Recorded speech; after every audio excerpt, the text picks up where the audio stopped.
Hello दोस्तों, आज के इस पॉडकास्ट में हम बात करने वाले हैं ग्रोथ इन्वेस्टिंग और वैल्यू इन्वेस्टिंग के बारे में। ये दोनों स्ट्रेटजी किसी भी इन्वेस्टर को काफ़ी अच्छे रिटर्न्स दे सकती हैं अगर इन स्ट्रेटजीज़ को काफ़ी अच्छे तरीके से इम्प्लीमेंट किया जाए। पर इम्प्लीमेंट करने से पहले हम जानने की कोशिश करते हैं कि दोनों स्ट्रेटजीज़ क्या हैं, दोनों में बेसिक डिफरेंसेस क्या हैं और इन दोनों स्ट्रेटजीज़ को कैसे यूज करें ताकि हमें बेस्ट से बेस्ट रिजल्ट्स मिल सकें और मेरी इन्वेस्टिंग स्टाइल्स क्या है। तो स्टार्ट करते हैं इस पॉडकास्ट को। ग्रोथ इन्वेस्टिंग वो इन्वेस्टिंग स्टाइल है जिसमें कि करंटली जो ग्रोइंग कंपनीज हैं, जो आउट परफॉर्म कर रही हैं मार्केट में, उनमें इन्वेस्ट किया जाता है। ग्रोथ स्टॉक्स और ग्रोथ कंपनीज ऐसी कंपनीज होती हैं जिनकी की अर्निंग्स लगातार बढ़ती जा रही हैं और जिनका की जो गेंस हैं अर्निंग्स में वो बेटर देन एवरेज हैं मार्केट के कंपैरिजन में। इसलिए ऐसी कंपनियों में हर कोई चाहता है कि इन्वेस्ट किया जाए। इसलिए इन कंपनीज़ का पी रेशियो जो होता है, प्राइस टू अर्निंग रेशियो, वो भी काफ़ी हाई होता है। पर इन्वेस्टर्स को यहाँ पे एक चीज़ का ध्यान रखना चाहिए कि पास्ट परफॉर्मेंस किसी भी कंपनी का ये गारंटी नहीं देता है कि फ्यूचर में भी वो कंपनी अच्छा परफॉर्म करेगी। अब बात करते हैं कि वो कौन से कैरेक्टरिस्टिक्स हैं जिनके के ज़रिए हम किसी भी ग्रोथ स्टॉक्स को आइडेंटिफाई कर सकते हैं और उसमें इन्वेस्ट कर सकते हैं। दरअसल ग्रोथ स्टॉक्स का जो प्राइस होता है वो लगभग काफ़ी ज़्यादा होता है ब्रॉडर मार्केट के कंपैरिजन में। इसका मतलब ये हुआ कि ज़्यादातर इन्वेस्टर ये सोचते हैं कि ये कंपनी ने अभी तक काफ़ी अच्छा अर्निंग्स दी हैं, काफ़ी अच्छा प्रॉफिट्स दिए हैं और ये कंपनी आने वाले समय में फ्यूचर में भी काफ़ी अच्छे रिटर्न्स देगी, काफ़ी अच्छी ग्रोथ देगी, प्रॉफिट देगी। इसलिए इस कंपनी में हर कोई इन्वेस्ट करना चाहता है, जिससे कि इन कंपनी का जो पी रेशियो होता है वो काफ़ी हाई होता है। दूसरा जो पैरामीटर है वो है हाई अर्निंग्स ग्रोथ रिकॉर्ड। मतलब इन कंपनी के जो अर्निंग्स के ग्रोथ रिकॉर्ड हैं वो काफ़ी हाई होते हैं। इन कंपनीज का जो परफॉर्मेंस है पास्ट में वो काफ़ी अच्छा है। इन कंपनियों ने भूतकाल में काफ़ी अच्छे रिटर्न्स दिए हैं, जिससे कि लोगों को ये लगता है कि ये कंपनियां आने वाले समय में भी काफ़ी अच्छे रिटर्न्स देंगी। ये कंपनियां काफ़ी वॉलेटाइल होती हैं ब्रॉडर मार्केट के कंपैरिजन में। मतलब अगर इन कंपनियों के जो रिटर्न्स हैं वो काफ़ी अच्छे हैं पास्ट में, इसलिए ज़्यादातर लोग इनमें इन्वेस्ट करते हैं। अगर इनमें थोड़ी सी भी न्यूज़ ऐसी आती है कि इस कंपनी की अर्निंग्स गिरने वाली हैं या इन कंपनीज में प्रॉफिट कम होने वाला है, तो इनके स्टॉक्स काफ़ी तेज़ी से नीचे गिरते हैं, क्योंकि इनका ऑलरेडी पी रेशो काफ़ी हाई होता है।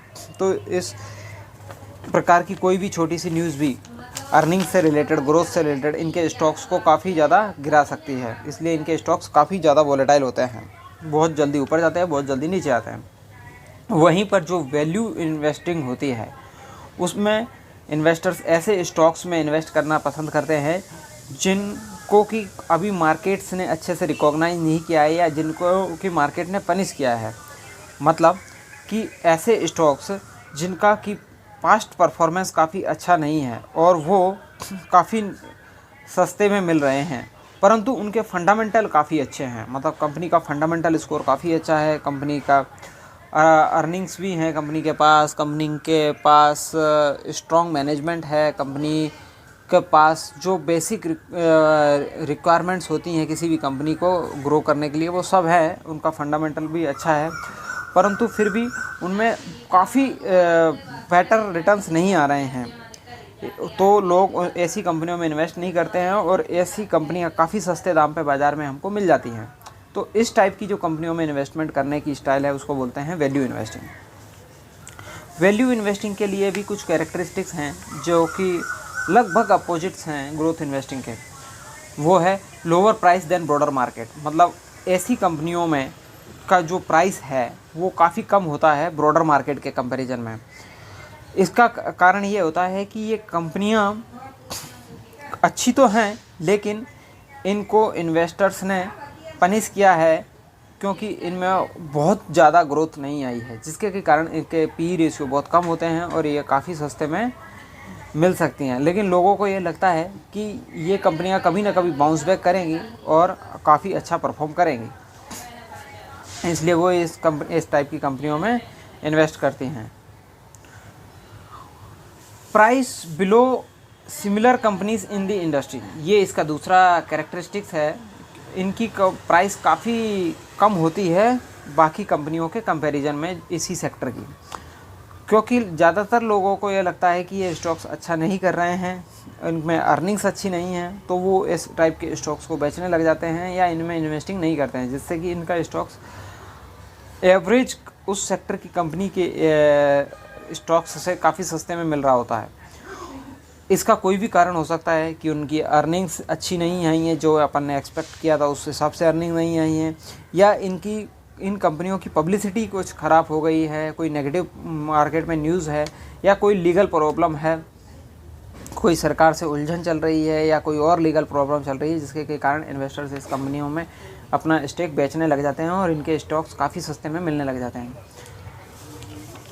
तीसरा क्राइटेरिया जो है वो है कि ये कंपनियां काफ़ी कम रिस्क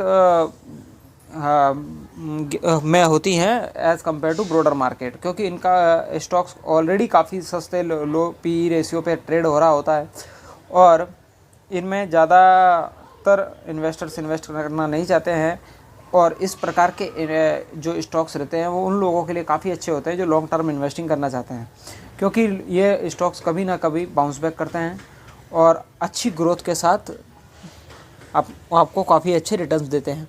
यहाँ पे भी दोस्तों एक बात का ध्यान रखने चाहिए कि ये एक गारंटी नहीं है कि कोई भी कंपनी जो कि अभी काफ़ी अच्छे रिटर्न्स नहीं दे पा रही है तो वो फ्यूचर में काफ़ी अच्छे रिटर्न्स दे देगी। इसके लिए आपको काफ़ी हद तक इन्वेस्टिंग करने की ज़रूरत है, काफ़ी रिसर्च करने की ज़रूरत है, उसका फंडामेंटल एनालिसिस करने की ज़रूरत है, टेक्निकल एनालिसिस करने की ज़रूरत है, और आपको उसका पूरा फ्यूचर का प्लान मालूम होना चाहिए और काफ़ी उसके ऊपर रिसर्च करने के बाद ही आप इस टाइप की कंपनीज़ में इन्वेस्ट करें। अब बात करते हैं कि इन दोनों स्ट्रेटजीज़ में से बेस्ट स्ट्रेटजी कौन सी है और उस स्ट्रेटजी को कैसे इम्प्लीमेंट किया जा सके। तो दोस्तों इसके लिए सबसे इम्पोर्टेंट बात यह है कि कोई भी स्ट्रेटजी ना तो बहुत अच्छी होती है ना कोई बहुत ज़्यादा ख़राब होती है, ये आपके इन्वेस्टिंग स्टाइल्स के ऊपर निर्भर करता है, आप किस टाइप के इन्वेस्टर्स हो। अगर आप काफ़ी हद तक रिस्क लेने के लिए रेडी हो और आप बहुत जल्दी फास्ट डिसीजन लेने की कैपेसिटी रखते हो और आप में वो कैपेसिटी है कि आप मार्केट की वॉलेटिलिटी को झेल सकते हो, मार्केट के अप डाउन्स को झेल सकते हो, तो आपको ग्रोथ इन्वेस्टिंग काफ़ी अच्छा रिटर्न्स दे सकती है। वहीं पर अगर आपको वॉलेटिलिटी से काफ़ी डर लगता है मगर आपका फंडामेंटल एनालिसिस काफ़ी स्ट्रॉन्ग हो, आप हिडन जेम्स को ढूंढ सकते हो, क्योंकि मार्केट्स में काफ़ी कंपनियां लिस्टेड होती हैं, तो आपको उन सारी कंपनियों में से आपको ऐसी कंपनियां छांटनी हैं कि जिनका फंडामेंटल काफ़ी अच्छा है, फिर भी उसको मार्केट ने पनिश कर रखा है उसके अच्छे रिटर्न्स उनमें नहीं आने के कारण या किसी और लीगल प्रॉब्लम के कारण, और वो काफ़ी सस्ते में आपको मिल रही है, तो आप उसको इन्वेस्ट करके लॉन्ग टर्म में अच्छा पैसा कमा सकते हो। इस प्रकार इन्वेस्टिंग स्टाइल्स आपके ऊपर निर्भर करता है कि आप किस टाइप के पर्सन हो, आप किस टाइप के इन्वेस्टर्स हो और किस टाइप आपका इन्वेस्ट करते हो। मैक्सिमम लोग दोनों टाइप की स्ट्रेटजीज़ फॉलो करते हैं या दोनों को कंबाइन करके अपना ही स्ट्रेटजीज़ बनाते हैं। हर पर्सन की इन्वेस्टिंग स्टाइल अलग अलग होती है, क्योंकि इन्वेस्टिंग कोई साइंस नहीं है दोस्तों जो कि पर्टिकुलर कोई एक फार्मूला के बेस पे या कोई एक लॉजिक के बेस पे आप डिसाइड कर सको और सेम इन्वेस्टिंग स्टाइल को आप फॉलो करते सको। इन्वेस्टिंग एक आर्ट है जिसमें कि आपको अपना भी अपने लॉजिक्स खुद बनाने पड़ते हैं, अपनी स्ट्रेटजीज़ खुद बनानी पड़ती हैं, अपनी इन्वेस्टिंग स्टाइल्स खुद बनानी पड़ती है और उसके फॉलो करके आप अच्छे रिटर्न्स प्राप्त कर सकते हो। मार्केट में अधिकतर ऐसा देखा गया है कि मार्केट में लॉन्ग टर्म में वो लोग ज़्यादा पैसा नहीं कमाते जिनका कि IQ लेवल हाई है, जबकि वो लोग ज़्यादा पैसा कमाते हैं जो कि मार्केट की वॉलेटिलिटी को झेल सकते हैं, जिनके की पास अच्छी लॉजिकल थिंकिंग है, जो अच्छे से एनालिसिस कर सकते हैं, फंडामेंटल एनालिसिस कर सकते हैं, टेक्निकल एनालिसिस कर सकते हैं, मार्केट की वॉलेटिलिटी को झेल सकते हैं और अच्छी रिसर्च करके किसी स्टॉक्स में फ्यूचर में अच्छे रिटर्न्स प्राप्त कर लेते हैं। दोनों स्ट्रेटजीज़ में कुछ बेसिक पैरामीटर्स के हिसाब से जो अंतर है वो आपको बताने की कोशिश करते हैं। तो अगर वैल्यू इन्वेस्टिंग और ग्रोथ इन्वेस्टिंग को प्राइस के हिसाब से अगर देखा जाए तो वैल्यू इन्वेस्टिंग के जो स्टॉक्स रहते हैं वो करंटली अंडर वैल्यूड रहते हैं, वहीं पर जो ग्रोथ स्टॉक्स रहते हैं वो करंटली ओवर वैल्यूड रहते हैं। अगर पी रेशियो के हिसाब से देखा जाए तो वैल्यू इन्वेस्टिंग के जो स्टॉक्स रहते हैं उनका पी रेशियो काफ़ी कम रहता है, वहीं पे ग्रोथ इन्वेस्टिंग के जो स्टॉक्स रहते हैं उनका पी रेशियो काफ़ी हाई रहता है। अगर डिविडेंड की बात की जाए तो वैल्यू इन्वेस्टिंग के जो स्टॉक्स रहते हैं उनकी डिविडेंड वो काफ़ी अच्छा देते हैं, इसलिए उनकी डिविडेंड यील्ड काफ़ी हाई रहती है। वहीं पे ग्रोथ स्टॉक्स जो रहते हैं वो डिविडेंड बहुत कम देते हैं या नहीं देते, जिसके कारण कि उनकी डिविडेंड यील्ड या तो बहुत कम होती है या फिर बिल्कुल नहीं होती। वहीं पर रिस्क की अगर बात की जाए तो वैल्यू इन्वेस्टिंग स्टाइल में अगर आप इन्वेस्ट करते हो तो आपके पास हमेशा रिस्क ये रहती है कि आपने जैसा सोचा हो वैसा फ्यूचर में कंपनी ग्रो नहीं करेगी और आपको जो आपने सोचा था जितने आपको रिटर्न चाहिए थे वो रिटर्न आपको नहीं मिलेंगे। वहीं पर अगर ग्रोथ इन्वेस्टिंग अगर आप फॉलो करते हैं तो आपके साथ हमेशा ये रिस्क रहती है कि आपने जिस स्टॉक्स में इन्वेस्ट किया है उनमें वॉलेटिलिटी काफ़ी हाई रहेगी, मार्केट बहुत जल्दी ऊपर जाएगा, बहुत जल्दी नीचे आएगा, अर्निंग्स में थोड़ा सा भी फॉल हुआ तो स्टॉक्स में काफ़ी ज़्यादा फॉल होगा, इसलिए वॉलेटिलिटी काफ़ी ज़्यादा रहती है। अब बात करते हैं कुछ दिग्गज इन्वेस्टर्स की जिन लोगों ने इसमें इन्वेस्ट किया और काफ़ी अच्छा पैसा कमाया। तो दरअसल वैल्यू इन्वेस्टिंग है ये बेंजामिन ग्राहम एक इन्वेस्टर्स हैं, उनकी एक बुक भी आती है मार्केट में, दी इंटेलिजेंट इन्वेस्टर, काफ़ी फेमस बुक है। उन्होंने ये स्ट्रेटजी डेवलप की थी और उन्होंने काफ़ी अच्छे पैसे भी कमाए इस स्ट्रेटजी से। फिर उनके एक स्टूडेंट थे वॉरेन बफेट, जो कि अभी काफ़ी बड़े इन्वेस्टर्स हैं, उन्होंने भी इस स्ट्रेटजी को फॉलो किया और काफ़ी अच्छे रिटर्न्स कमाए। वहीं पे अगर ग्रोथ इन्वेस्टिंग की बात की जाए तो ग्रोथ इन्वेस्टिंग को थॉमस रोव ने इन्वेंट किया था और थॉमस रोव ने इस स्ट्रेटजी का यूज़ करके काफ़ी अच्छे रिटर्न्स प्राप्त किए। तो दोस्तों आज हमने सीखा वैल्यू इन्वेस्टिंग क्या होती है, ग्रोथ इन्वेस्टिंग क्या होती है और उनमें क्या अंतर रहता है और कौन से वो पैरामीटर्स हैं, रेशियोज़ हैं जिनसे कि हम दोनों टाइप की इन्वेस्टिंग के लिए स्टॉक्स आइडेंटिफाई कर सकते हैं। अब बात करते हैं कि मैं कौन सी स्ट्रेटजी फॉलो करता हूं। तो दरअसल दोस्तों मैं दोनों को कंबाइन करके अपनी एक स्ट्रेटजी डेवलप करता हूं और उस स्ट्रेटजी से ही इन्वेस्ट करता हूं और कोशिश करता हूं अच्छे से अच्छे रिटर्न्स प्राप्त करने के लिए। आप भी अगर अपनी कोई स्ट्रेटजी डेवलप करना चाहते हैं तो अपनी एक खुद की एनालिसिस कीजिए, आप किसी की टिप्स और ट्रिक्स पे बिलीव ना कीजिए। एजुकेशन पर्पस के लिए आप किसी को फॉलो कर सकते हो, किसी की से सीख सकते हो, पर तो इन्वेस्टिंग के लिए किसी को फॉलो नहीं करना है। इन्वेस्टिंग आपको खुद अपनी एनालिसिस से डेवलप करनी है और अगर आपका कोई सलाहकार है, कोई प्रोफेशनल सलाहकार है तो आप उससे सलाह ले सकते हैं, लेकिन पैसा आपका है, रिस्क आपकी है, अर्निंग्स भी आपकी होंगी, प्रॉफिट भी आपके होंगे, इसलिए स्ट्रेटजी भी डेवलप करना आपको ही पड़ेगा। आप दोनों स्ट्रेटजीज़ को कंबाइन करके मार्केट में कुछ अंडर वैल्यूड स्टॉक्स आइडेंटिफाई कर सकते हैं और उनमें भी इन्वेस्ट कर सकते हैं।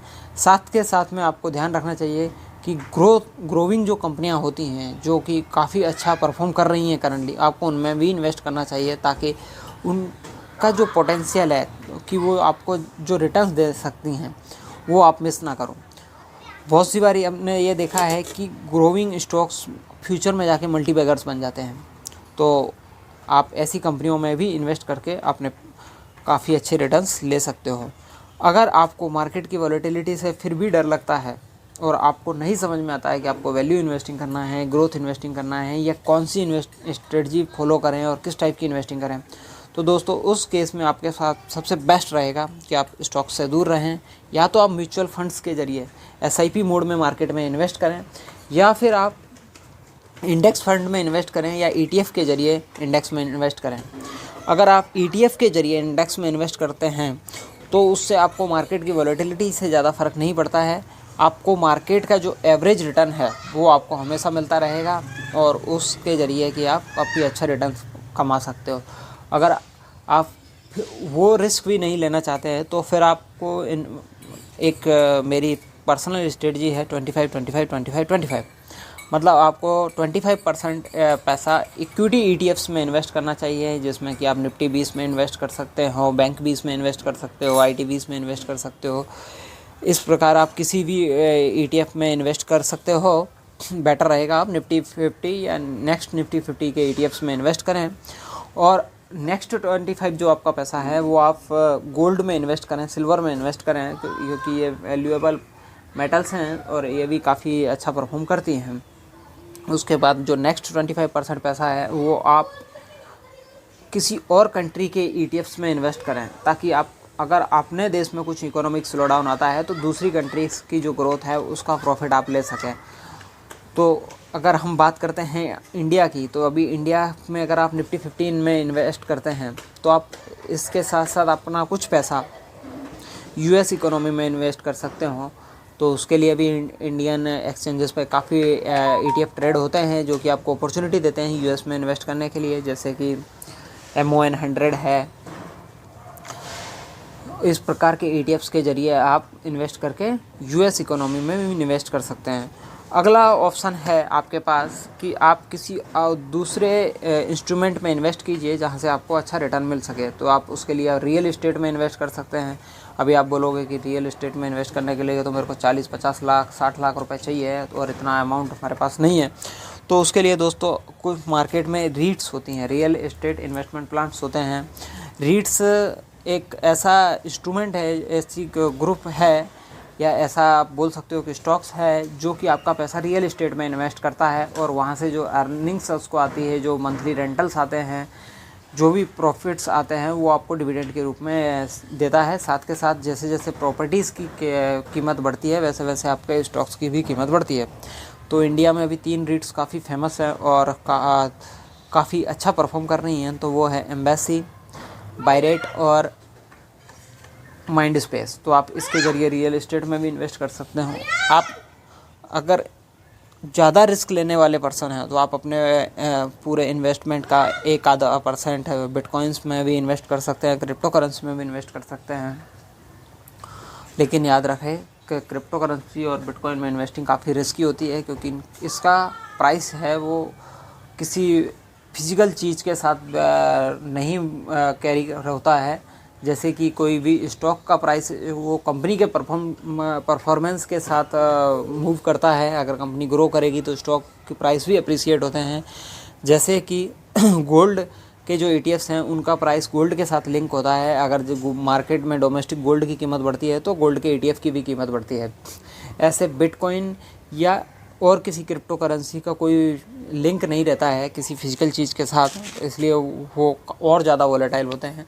तो आप में उनमें इन्वेस्ट करने से पहले आपको अपनी रिस्क प्रोफाइल में पता होना चाहिए, और आप कितनी रिस्क ले सकते हो उस हिसाब से ही आपको उसमें इन्वेस्ट करना चाहिए। तो दोस्तों आज हमने सीखा इन्वेस्टिंग की 2 बेहतरीन स्ट्रेटजीज़ के बारे में। वो है वैल्यू इन्वेस्टिंग और ग्रोथ इन्वेस्टिंग, और उन दोनों को कैसे यूज कर सकते हैं आप, और दोनों में बेसिक डिफरेंसेस क्या होते हैं। अगर आपको ये पॉडकास्ट पसंद आया हो तो अपने दोस्तों के साथ शेयर करें, और उनको भी उनके करियर में आगे बढ़ने में मदद करें। धन्यवाद दोस्तों, फिर मिलते हैं किसी नए पॉडकास्ट के साथ, किसी नई जानकारी के साथ।